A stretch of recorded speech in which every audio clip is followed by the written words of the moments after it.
ഇത്രയും നാൾ കണ്ട കാഴ്ചകളിൽ നിന്നും എനിക്ക് മനസ്സിലായ ഒരു കാര്യമാണ് ഞാനിവിടെ പറയാൻ പോകുന്നത്. അങ്ങകലെ, അതായത് നമ്മുടെ സൗരയൂഥം പോലെയുള്ള മറ്റേതോ ഒരു സൗരയൂഥത്തിൽ നമ്മളിപ്പോൾ ജീവിച്ചിരിക്കുന്ന ഭൂമി പോലെ മറ്റൊരു ഭൂമിയും ഉണ്ടാകും. ആ ഭൂമിയിൽ നമ്മൾ മനുഷ്യരെ പോലെ മനുഷ്യരും കാണും. ഇവിടുത്തെ പോലെ പല കാര്യങ്ങളും അവിടെയും കാണാം. രാഷ്ട്രീയ പ്രവർത്തനങ്ങളും കലയും സാഹിത്യവും ഒക്കെയുള്ള, അങ്ങനെ തികച്ചും ഭൂമിയെ പോലെയുള്ള ഒരു ഗ്രഹമായിരിക്കും അതും. കലാപ്രവർത്തനമെന്ന് പറയുമ്പോൾ അതിൽ നാടകവും സിനിമയും ഒക്കെ ഉൾപ്പെട്ടിരിക്കും. അത്തരത്തിൽ ഏതോ ഒരു പുണ്യപുരാണ നാടകത്തിൽ മഹാരാജാവായി അഭിനയിച്ചു കൊണ്ടിരിക്കെ വഴിതെറ്റി ഭൂമിയിലേക്ക് അടർന്നു വീണ ഒരു വ്യക്തിയാണ് സുരേഷ് ഗോപി എന്നാണ് എനിക്ക് തോന്നുന്നത്. നാടകത്തിൽ അഭിനയിച്ചു കൊണ്ടിരുന്ന വേഷം മഹാരാജാവായതുകൊണ്ട് തന്നെ മറ്റുള്ളവരെ വെറും പ്രജകളായി കാണാനും രാജാധികാരത്തിൽ സംസാരിക്കാനുമൊക്കെ മാത്രമേ പുള്ളിക്കറിയാവൂ. സുരേഷ് ഗോപി എന്ന ജനപ്രതിനിധിയെ ഒന്ന് ശ്രദ്ധിച്ചു നോക്കിക്കേ. സാധാരണ ഒരു ജനപ്രതിനിധി കാണിക്കുന്ന സ്വഭാവ രീതികളോ ചേഷ്ടകളോ ഒന്നുമല്ല അദ്ദേഹം കാണിക്കുന്നത് എന്ന് നമുക്ക് മനസ്സിലാകും. ആ വാക്കുകളിൽ പോലും ദിവ്യത്വമുണ്ട് എന്ന് സ്വയം വിശ്വസിക്കുന്ന ആളാണെന്ന് തോന്നുന്നു അദ്ദേഹം. ഏതോ രാജസഭയിൽ നിന്നെന്ന പോലെ അദ്ദേഹം ഇടയ്ക്കിടയ്ക്ക് കൽപ്പനകൾ പുറപ്പെടുവിക്കുന്നുണ്ട്. പക്ഷെ അദ്ദേഹം വന്നു വീണത് ഒരു ജനാധിപത്യ രാജ്യത്തായതുകൊണ്ട് സാധാരണക്കാർക്കൊപ്പം ജീവിക്കുന്നു എന്നേയുള്ളൂ. സത്യത്തിൽ അദ്ദേഹത്തിൻ്റെ മനസ്സ് മാത്രമല്ല, അടിമുടി ഇപ്പോഴും മഹാരാജാവാണ്. അദ്ദേഹം പറയുന്നതൊക്കെ വെറും പറച്ചിലുകളല്ല, തിരുവുള്ളപ്പാടുകളാണ്. അദ്ദേഹം നൽകുന്നത് നിർദ്ദേശങ്ങളല്ല, അത് രാജകൽപ്പനകളാണ്. പാലിക്കാതിരിക്കാൻ കഴിയില്ല. അദ്ദേഹം തന്നെ വോട്ട് ചെയ്ത് ജയിപ്പിച്ച ജനങ്ങളെ കാണുവാൻ വരുന്നത് വെറും കടന്നുവരവല്ല, എഴുന്നള്ളത്തുകളാണ്. അതുപോലെ ഉറക്കം പള്ളിയുറക്കവും കുളി പള്ളിനീരാട്ടുമായി തന്നെ പരിഗണിക്കേണ്ടി വരും. അദ്ദേഹം സംസാരിക്കാറില്ല, ഇടയ്ക്കിടയ്ക്ക് തിരുവാമൊഴിയും. മൊഴിഞ്ഞാൽ പിന്നെ കുറച്ചു നാളത്തേക്ക് മാധ്യമങ്ങൾക്ക് ജോലിയായി. അവസാനമായി, അദ്ദേഹം ഏത് രാജ്യത്തെ രാജാവായിരുന്നു എന്ന് ചോദിച്ചാൽ ഇപ്പോഴത്തെ രീതികൾ വെച്ച് നോക്കുകയാണെങ്കിൽ ആ ഗ്രഹത്തിലെ ഏതോ കലുങ്ക് സാമ്രാജ്യത്തിലെ രാജാവായിരുന്നിരിക്കണം. എന്തായാലും അദ്ദേഹത്തിൻ്റെ പ്രസ്താവനകളെ സംബന്ധിച്ച് കഴിഞ്ഞ ദിവസം റിപ്പോർട്ടർ ചാനലിൽ ഒരു ചർച്ച നടന്നു.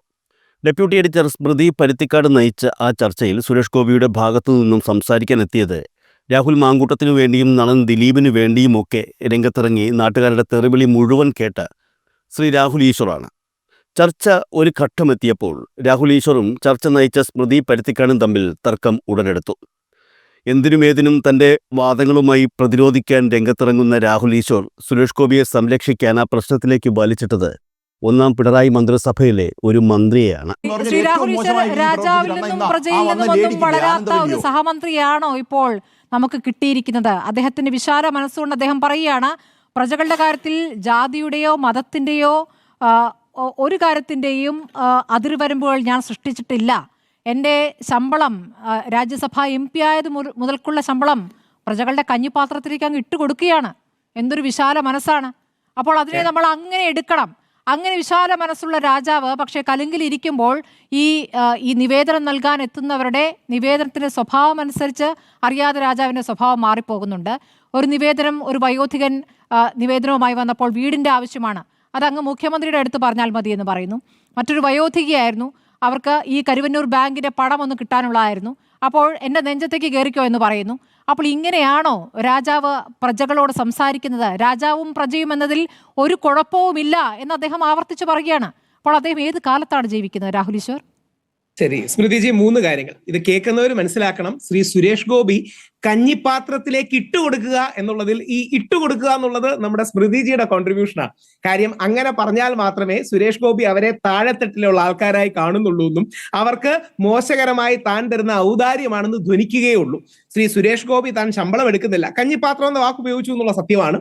പക്ഷെ ഇട്ടുകൊടുക്കുക എന്ന് ഉപയോഗിച്ചാൽ മാത്രമേ സുരേഷ് ഗോപിയോട് ഒരു വിപ്രതിപത്തി തോന്നൂ എന്നുള്ളത് കൊണ്ടും ഒരു പക്ഷേ ചോദ്യരൂപേണ സ്മൃതിജി ചോദിച്ചതായിരിക്കാം. ഞാൻ അതിൽ എതിർപ്പ് പറയുന്നില്ല. 2, ആദ്യം ശ്രീ ലാലിനും കൂടി ഒരു മറുപടി പറഞ്ഞിട്ട് തുടങ്ങാം. അതായത് മലയാള ചരിത്രത്തിലെ ഏറ്റവും വലിയ ഹിറ്റുകളിലൊന്നാണ് ഭരചന്ദ്രൻ IPS.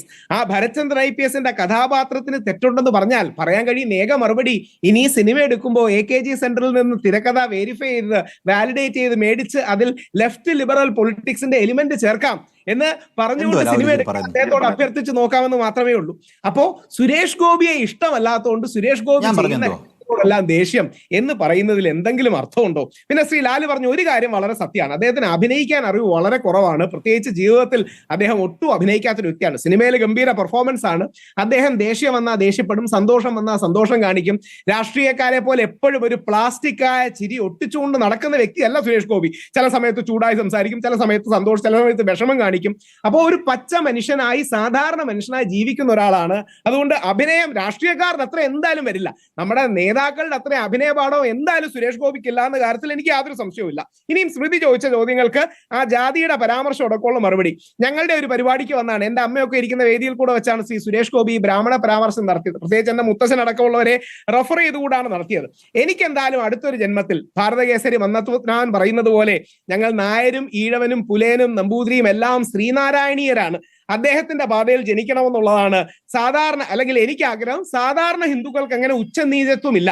സുരേഷ് ഗോപി ഇന്ന് കൃത്യമായി മറുപടിയും പറഞ്ഞിട്ടുണ്ട്. ചില ആൾക്കാർക്ക് ബ്രാഹ്മണൻ, പ്രജ തുടങ്ങിയ കാര്യങ്ങൾ ചില മാധ്യമപ്രവർത്തകർക്ക് കേട്ടാൽ അവർക്ക് ആകെ ഒരു പൊല്ലാപ്പാണ് എന്ന്. നമ്മുടെ ചരിത്രത്തിന്റെ ഭാഗമായി, സംസ്കാരത്തിന്റെയും പാരമ്പര്യത്തിന്റെയും ഭാഗമായി വന്ന വാക്കുകളാണ്. പ്രജ, നമ്മുടെ ശിവൻകുട്ടി സാറ് ട്രോൾ ചെയ്തിട്ടുണ്ട്. പ്രജ മോഹൻലാലിന്റെ സിനിമയല്ലേ? പ്രജ എന്ന മോഹൻലാലിന്റെ സിനിമയും പ്രജാപതി എന്ന മമ്മൂട്ടിയുടെ സിനിമയും, പ്രജ എന്ന് പറഞ്ഞാൽ അവിടെ ജീവിക്കുന്ന ജനങ്ങൾ എന്ന് മാത്രമേ അർത്ഥമുള്ളൂ. പ്രജാപതി എന്ന് പറഞ്ഞാൽ ജനങ്ങളുടെ അധിപൻ എന്ന് മാത്രമേ അർത്ഥമുള്ളൂ. അപ്പോൾ ഈ വാക്കുകൾ നമ്മുടെ സംസ്കാരവുമായി ബന്ധപ്പെട്ട വാക്കുകൾ ഉപയോഗിക്കുന്നതുകൊണ്ട് അദ്ദേഹം ഫ്യൂഡലാന്ന് പറയുന്നതിന് അർത്ഥമുണ്ടോ? അദ്ദേഹത്തിന്റെ തൊട്ടടുത്തിരിക്കുന്ന ഒരാൾ ആദിവാസി ഊരിലെ രാജാവായ മന്നൻ രാജാവാണ്. Subject to correction. എനിക്ക് അദ്ദേഹത്തെ 1-2 പ്രാവശ്യം കണ്ടു പരിചയമേ ഉള്ളൂ. അദ്ദേഹത്തെ അവിടുത്തെ ഊരിലെ രാജാവെന്നാണ് വിശേഷിപ്പിക്കുന്നത്. ജനാധിപത്യമല്ലേ, ഭരണഘടന ഉദ്ദേശിക്കുന്നത്? ഇരുത്തിയത് മഹാമനസ്കത എന്നാണോ അങ്ങ് ഉദ്ദേശിക്കുന്നത്? ആര് പറഞ്ഞു? അങ്ങനെ പറഞ്ഞേ ഇല്ല. മന്നൻ രാജാവാണ്. എടുത്തു പറഞ്ഞതിന്റെ അർത്ഥം അവിടെ ഇരിക്കുന്ന ആളെ ആദിവാസി ഊരുകൾ രാജാവെന്നാണ് അഡ്രസ് ചെയ്യുന്നത്. ഞങ്ങളടക്കം അദ്ദേഹത്തെ കാണുമ്പോൾ ആദിവാസി രാജാവെന്നോ ഊരിലെ രാജാവെന്നോ അഡ്രസ് ചെയ്യുന്നത്. മഹാത്മാഗാന്ധി മഹാത്മാ അയ്യങ്കാളിയെ കണ്ടപ്പം പുലേ രാജാവെന്നാണ് അഡ്രസ് ചെയ്തത്. അത് നമ്മുടെ സംസ്കാരത്തിന്റെ ഭാഗമായി വരുന്ന വാക്കുകളാണ്. മഹാത്മാഗാന്ധി ജാതിവാദിയാണോ? മഹാത്മാ അയ്യങ്കാളിയെ കാണുമ്പോൾ പുലേ രാജാവെന്ന് അഡ്രസ് ചെയ്യാൻ മഹാത്മാഗാന്ധി ജാതിവാദിയായിട്ടാണോ?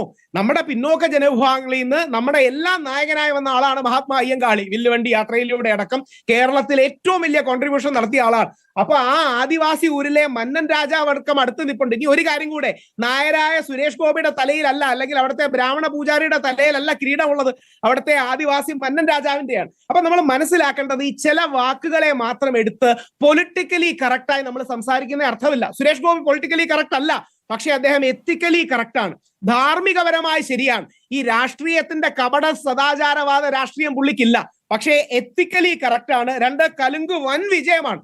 കലിംഗ് പോകുന്നിടത്തെല്ലാം ജനപങ്കാളിത്തം കൊണ്ടും പറഞ്ഞ സത്യമാണ് രാഹുൽ ഈശ്വർ. കലിംഗ് വൻ വിജയമാണെന്നോ? തീർച്ചയായും വൻ വിജയമാണ്. വിജയം എന്നല്ല, വാർത്തയാവുന്നുണ്ട്. നിവേദനം കൊടുക്കാൻ പോകുന്ന വയോധികരോട് കയർത്ത് സംസാരിച്ചുകൊണ്ട് അതിൽ ഒരു മറുപടി പറഞ്ഞോട്ടെ. അതിൽ ശ്രീ നരേന്ദ്രമോദി ഗംഭീരമായിട്ടൊരു മറുപടി ഇപ്പൊ അല്ല, വർഷങ്ങൾക്ക് മുമ്പ് പറയുന്നുണ്ട്. ഇന്ത്യ എന്ന് നന്നാവും എന്നുള്ള ചോദ്യത്തിന് അദ്ദേഹം പറയുന്ന ഉത്തരം എന്താ അറിയാമോ? എപ്പോൾ രാഷ്ട്രീയക്കാർ നോ പറയാനും എപ്പോൾ IAS-കാർ യെസ് പറയാനും പഠിക്കുമ്പോൾ ഇന്ത്യ നന്നാവുമെന്നാണ് ഒരു പഴയ കോൺഗ്രസ് നേതാവിനെ കോട്ട് ചെയ്താ പറയുന്നത്. ഈ നമ്മൾ കൊടുക്കുന്ന എല്ലാ നിവേദനങ്ങൾക്കും ചിരിച്ചോണ്ട് നോക്കിക്കോളാന്ന് പറഞ്ഞ് പിന്നെ തിരിഞ്ഞു നോക്കാത്ത രാഷ്ട്രീയക്കാരെയാണോ വേണ്ടത്?